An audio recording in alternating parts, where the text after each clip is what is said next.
right, Joshua 2, let's call this one In the Wall, because that is where verse 15 is going to let us know that Rahab, the harlot, otherwise known as a prostitute, lives in the famous story of Rahab and the spies having been sent out by Joshua into the promised land to look out for what was ahead, in many ways providing a strong contrast to the spies we saw sent out in Numbers who brought back a bad report.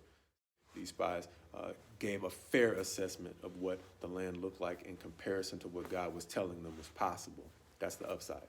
In between going out and coming back in with a good report, though, they meet Rahab. And Rahab does them a favor by not turning them over to the king, who gets word that they have come to her house.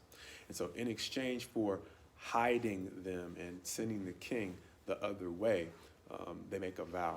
And they vow that insofar as Rahab keeps her family in her house in the wall during the siege, they will be safe, as long as she also goes ahead and keeps their presence secret until they can make it safely back to Joshua.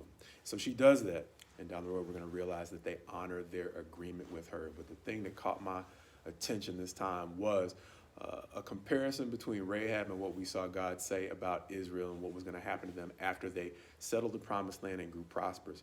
See, he was going to say that they were going to lose the ability to see the end of the things that God was warning them that were going to lead them back out of the promised land. Rahab, on the other hand, even though she was not numbered amongst the people of God, was able to see what was coming. And so even though she lived in the wall, she did not choose to sit on the fence. Why? Because protecting the spies could have potentially cost her her own life. And so she basically faced probably a more extreme example of choices that we all have to face in life. See, I don't know anyone who is given a life so charmed that they don't have to make tough choices.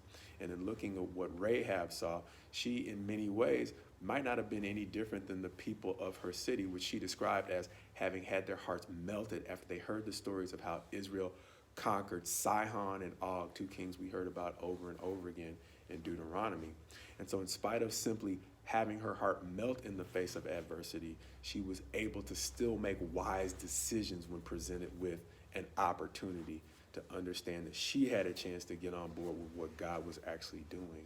And so Rahab made a crucial decision. She didn't need to be a prophet to see what was headed down the road for Jericho. She simply had to be willing to see and have the courage to make a difficult decision. In so many ways, that's my prayer for all of us. My prayer for me, just as I say, is my prayer for you, that we have the willingness to see the things that God is trying to tell us about the fences we may be pressured to sit on, so that we can have the courage to get off of those fences, understanding that life rarely presents us with convenient choices. Sometimes we got a choice between bad and worse. And likewise, Rahab had a choice between betraying a king that might have killed her and sitting on a fence that was coming down in a way that could have cost her not only her life, but the lives of her family. Once again, life presents us with tough choices, but I pray that we have the willingness to see and the courage to act in times when God is giving us an opportunity to get off the fence.